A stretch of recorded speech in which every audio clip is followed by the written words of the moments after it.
Hello everyone, in this video I will go over my solution to the problem named graph without long directed paths. This problem is taken from a Div 3 contest and is rated 1700.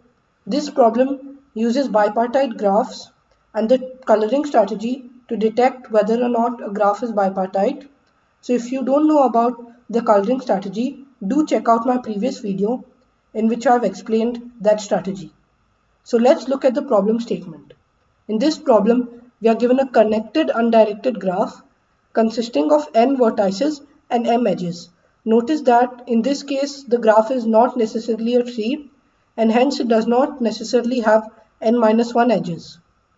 So in this graph, there are no simple loops or multiple edges, which means that the graph is a simple graph. Now, what we need to do is we need to direct its edges in such a way that the obtained directed graph does not contain any paths of length 2. So let's look at the first sample test case in which we are given 6 vertices and 5 edges. So this is the graph if you draw the graph out. In this graph, we would direct the edges from the node 1 outwards to all the other nodes. And you can verify that the new directed graph formed does not have any paths of length 2 or greater. In addition to this, I've also colored each node of the graph with a color red or black, and this will lead us to the first observation. So before I make the observation, you can check that a valid way to color or to assign directions to the graph is this or this, and we need to output this orientation of the edges. So we need to output ones or zeros whether the edge is from the first node to the second node or from the second node to the first node.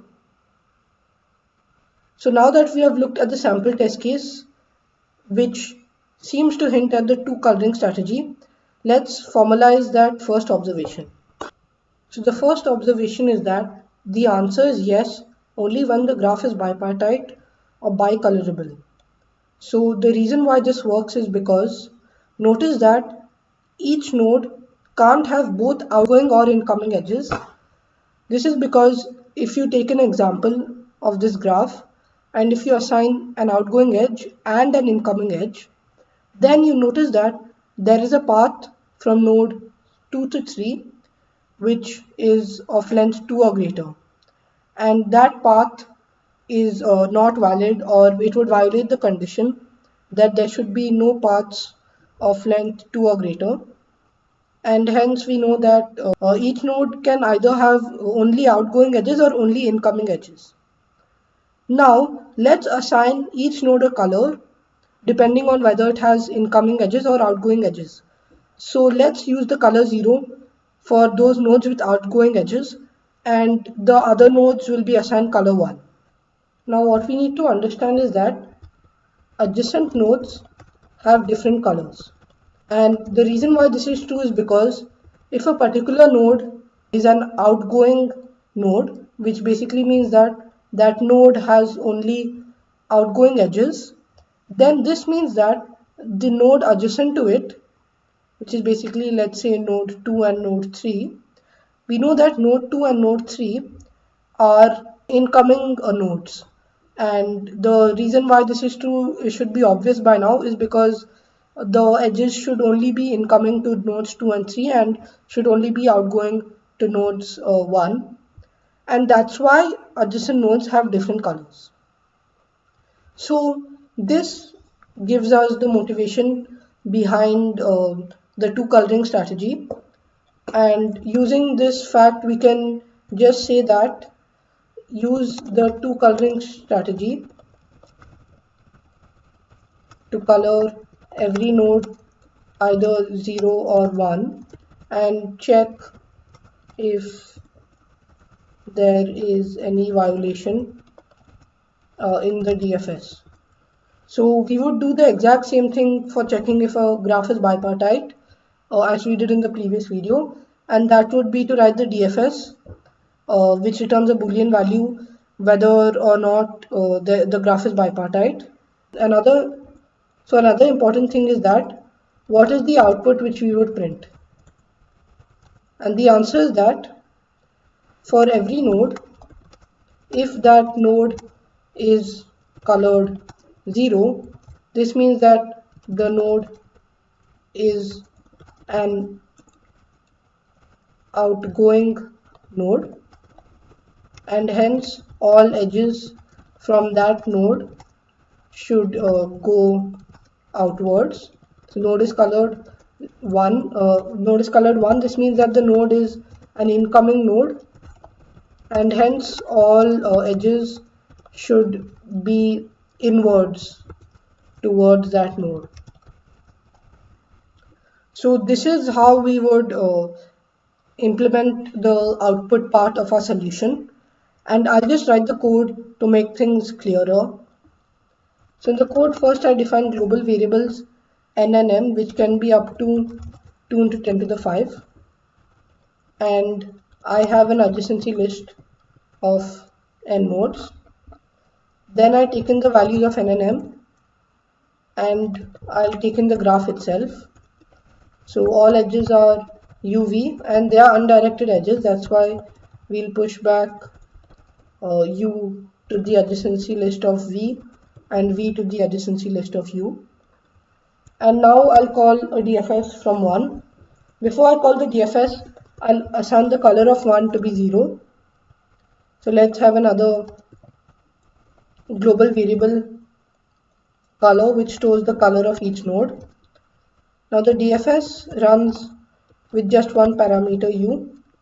For all adjacent nodes v to u, I'll basically check first if color of v is color of u. Then we need to return false because the graph is not bipartite. So since we are returning false, we will have a boolean DFS. And also since we are returning false here, we also need to check if not DFS of 1, then we need to print the output no that the graph is that it's not possible to direct those edges. So we'll print no in this case. And let's return back to the DFS function. So if color of v is color of u, then we return false. Otherwise, if v is not visited, then we launch the DFS from v, and we check if not DFS of v. So if not DFS of v, then we do return false. Otherwise, we'll basically go to the next neighboring node which is unvisited and do the same thing, and in the end we need to return true since we did not find any discrepancy. And before we launch the DFS from v, we need to basically check. So a nice way to do this would be to do color of v is not color of u, and then to basically launch the DFS from v. And in the end, we'll just see out yes. And now let's think about how we will actually orient the edges. So since we need to keep track of all the edges, we'll actually need to have an edge list. So vector int edge list will store all the edges in the graph. And in the edge list, I'll push back u comma v because this is the ith edge. Then I'll iterate over all edges. This is basically iterating over all edges. Then I check if, so the first thing is that the u node is edge list of I of 0 and v node is edge list of I of 1. So if the color of u is 0, this basically means that u is an outgoing node. Then we basically need to direct the edge from u to v. So basically we have an answer. Since we need to output it as a string, we'll have a string answer, and we'll need to append 0 if the edge is directed from u to v, so 0. Otherwise we'll append 1 to the answer string, and finally we'll just output answer, and that is the format which they want. So let's just run this code to see that it works. One thing which we need to keep track of is a visitor array, which is actually global, not not passed around, and we need to initialize visited of u to be 1. So as you can see, we actually got the wrong output of no, and this is because the color array should actually be initialized to -1, initialized to -1, so that 0 value is not wrongly considered. And by initializing to -1, we make sure that 0 is not checked over here. And now as you can see, this is one of the possible correct outputs. And let's just submit this code to see that it gets accepted. So as you could see, my code got accepted. I hope you like this problem and my solution to this problem. As you could see, this problem illustrated the use of the coloring strategy to not only check if a graph is bipartite, but also to use those colors which we assigned in directing the edges of the graph. In the next video, I'll cover similar concepts on DFS. So do watch those future videos. If you like the video, don't forget to give it a thumbs up and do consider subscribing to my channel for more such content. Thank you.